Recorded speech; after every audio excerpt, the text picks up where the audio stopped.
For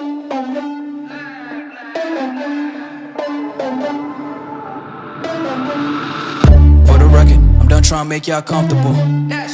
For the record, you ain't trying to grow, then it's done for you. For the record, lab on me going all the way.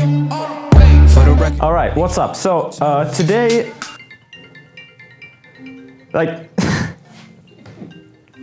Morgens.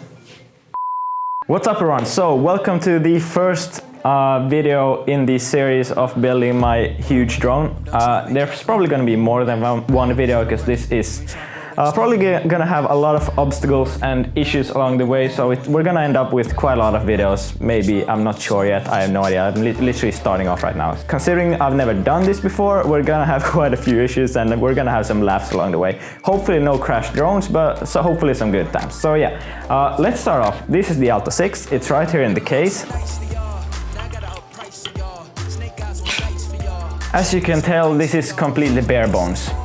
We have nothing attached to it. There's no FPV cameras, no batteries, basically nothing on this right now. So that's for step number one. We need to rig this out to include the necessary parts. And that's actually the charger. You can probably hear it quite well behind me. That's the charger for the battery. So they're still charging. So in the meantime, let's set this up, install the FPV camera and the radio, so we should be good to go later. As you can tell, this isn't a system you can just pick off the shelf and go fly with. You need to actually build all of this. You need to install the radios, the FPV antennas and everything like that. You can't just pick it out of the box and fly. I have a table full of parts right there and another one right there. So there.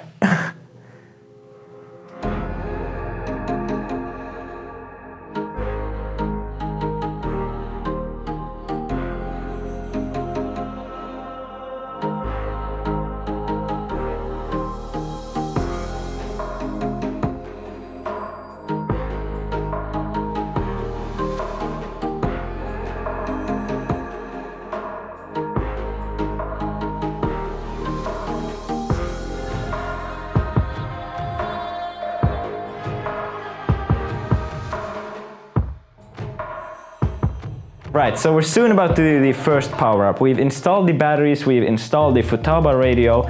We've actually not installed yet the FPV camera because it actually had a 4-pin connector, while the camera for some reason has a 3-pin connector. So I need to fix the cabling there, but the antenna and everything's installed, and since we're just going to do the initial test on a field and within line of sight, we have no use for the FPV camera. So we're going to skip that for now, but now we're going to connect the batteries and do the first boot ever.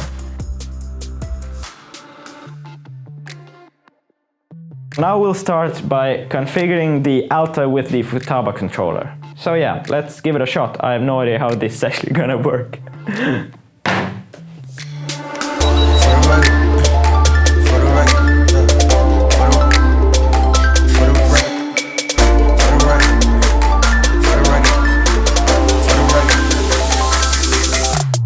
I've finally been able to set up the remote the way I wanted it to. We had some issues along the way. For some reason I couldn't link the receiver to the remote.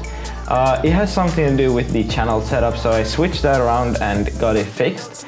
So I got it linked. Then the other issue was that I had the Alta actually plugged into the wrong port, meaning that no matter what buttons I pressed here, they weren't registered in the app. So that made it very difficult, and just figuring out the UI and how this entire controller works has been a little bit of an issue too.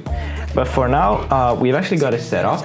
As you can tell, I've put with tape here the return to home button in the top left, and right next to it the mode switch. So those are the main ones that you need. Other than that, it's just, a matter of moving this switch and to actually control the drone as you would a normal Phantom or something like that. So yeah, I've actually managed to set it up, and you can tell it works. As I move the stick, you can see that it moves, and that actually means that it's working. So far so good. I'm really excited for what's about to happen next. Let's take out this very expensive drone for the first ever test flight.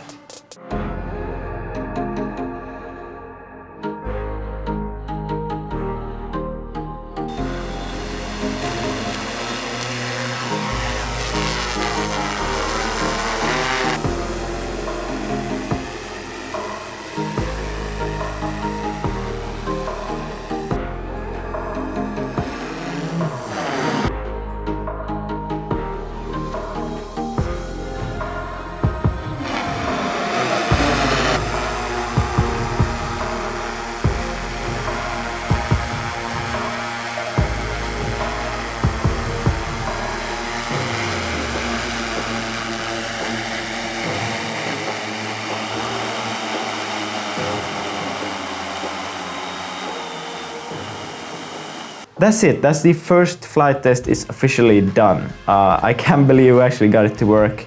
I was actually a bit nervous because when we started it, for some reason it just didn't, the motors didn't fire up, nothing happened. Even though I moved the stick up to increase the throttle, nothing still happened. So I was a bit worried there at some point, but I realized there was, you have to arm the motors by holding the stick to the bottom left, and then the same thing when you land, you have to hold the stick to the bottom.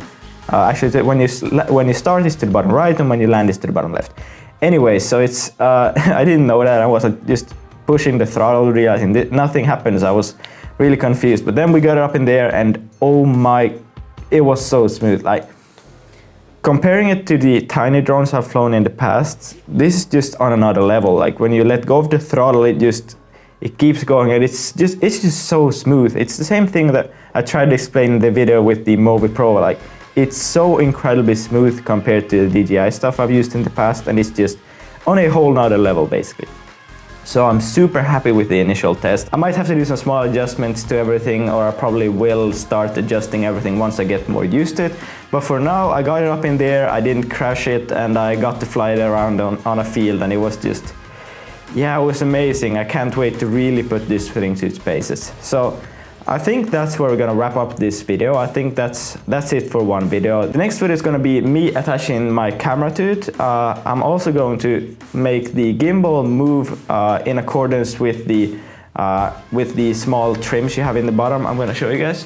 This is what I use to control the drone itself, and I'm gonna use these ones right here, which you maybe can't even see, but they have these small sticks in the back here, which I want to use to control the gimbal itself. So when you fly, you can control the camera as you would, and then start maneuvering the gimbal at the same time. That's the goal at least, and then the ultimate goal is also having the camera being controlled by these knobs right here, changing the white balance, firing the shutter and stuff like that. So I have all the parts coming in somewhat soon. It's just a matter of setting everything up, which well, as you can tell from me setting up the drone itself, it's gonna take some time, and we're gonna run into a few issues. So I'm certain that will also be a good video. So look out for the next video. I think it's gonna be a really good one, and we're gonna actually finally see some test footage, which I'm sorry you didn't get to see yet. Actually, you know what, since this video is probably gonna take ages to edit anyways, let's just cut in from the next video a few highlights so you guys can see what this thing actually looks like with a camera attached.